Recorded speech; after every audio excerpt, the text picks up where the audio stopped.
Now, before we get started into our very important video on fixing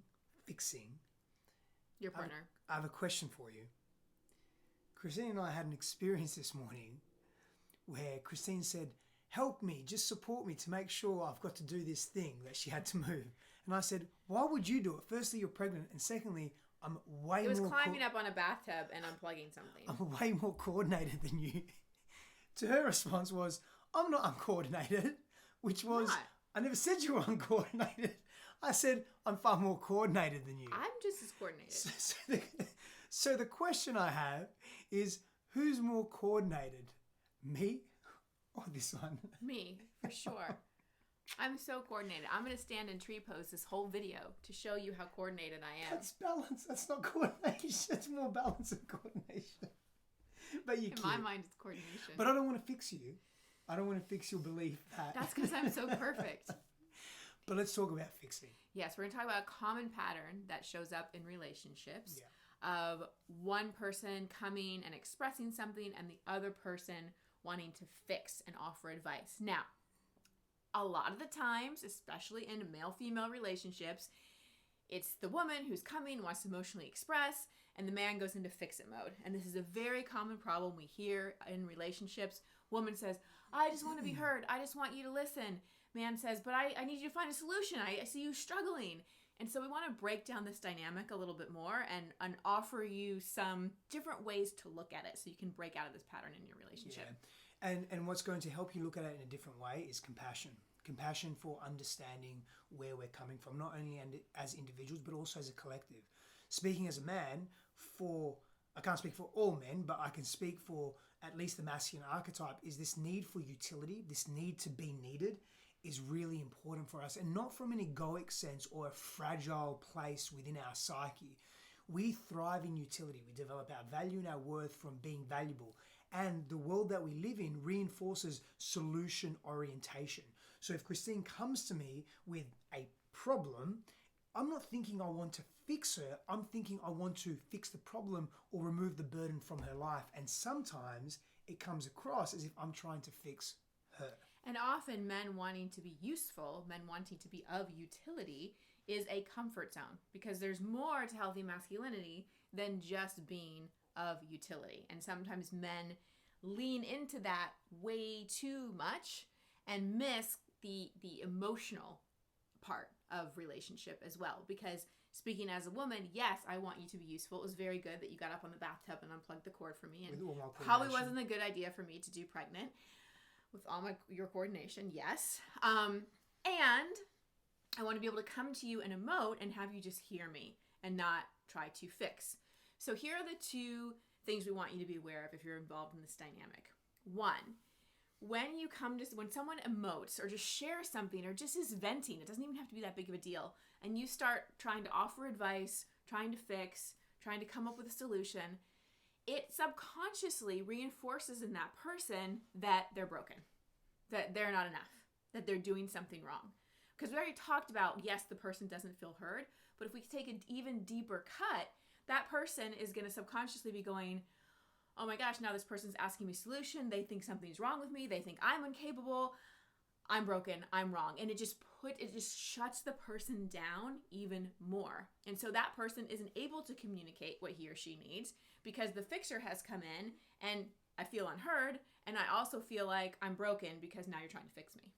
And what may be a more proficient approach and one that is more open and endearing is in an example of Christine and I, is for me to repeat back to Christine, A, what I heard, and B, is it accurate? And this is from something called the Imago dialogue. We won't go too deep into that, but this is part of the process where you're actively listening, not to respond back or to fix it or to come up with solutions, but to repeat back what you're hearing so that you can truly hear that person. And in truly feeling heard, how does that then proceed to make you feel?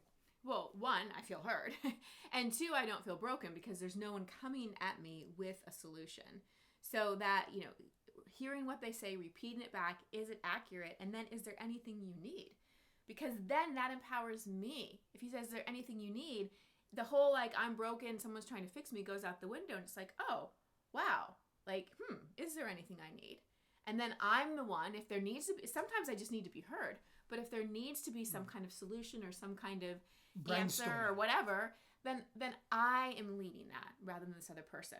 So that's the first thing we wanted to point out. The second thing we wanted to point out, and this is something that a lot of people don't talk about. So the fixer is also often doing that because he or she is avoiding emotional availability and emotional intimacy.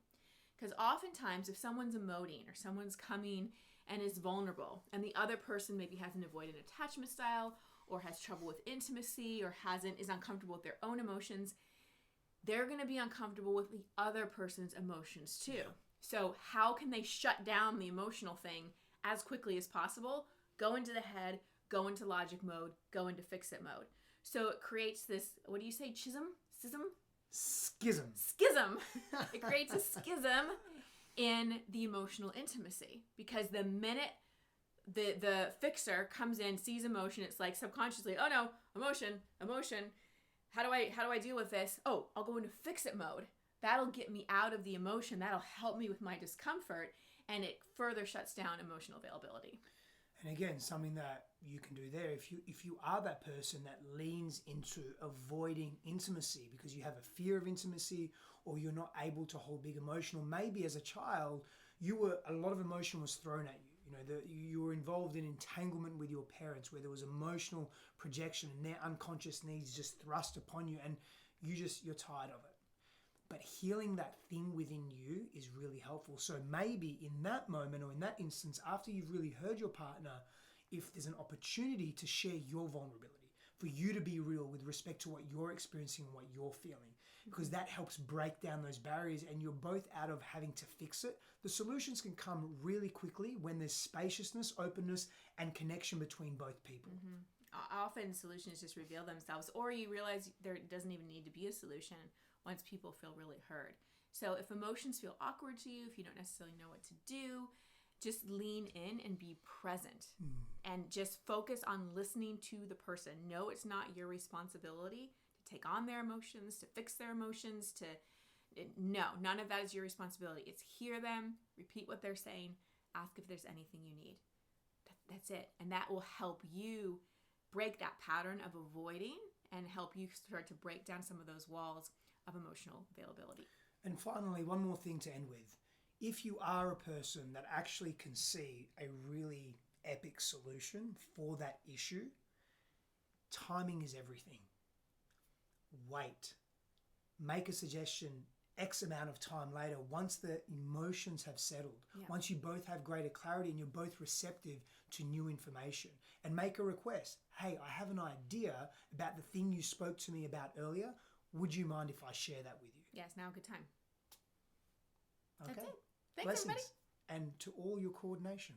Yes, I'm better.